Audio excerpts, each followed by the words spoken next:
Salutare toată lumea, viața lumea în episod din Teni, Moa și... Moacă, zic că așa îmi vine mie în general. Și sunt o foișoară pe cum puteți vedea, fundal de bar, cu un nou prieten de-al meu, Sai Cipri. Hei, oricum, în fine. Stați să scrie Andrei...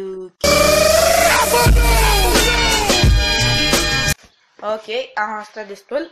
Acum vino, stai, uite aici,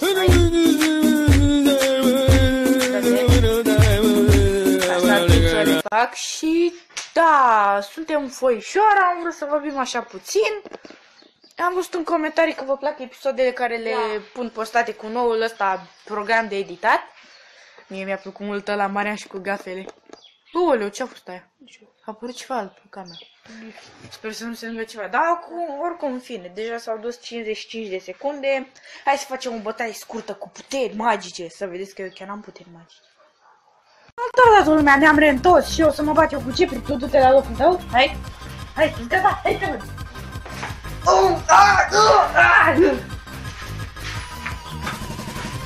Dar de ce nu batești?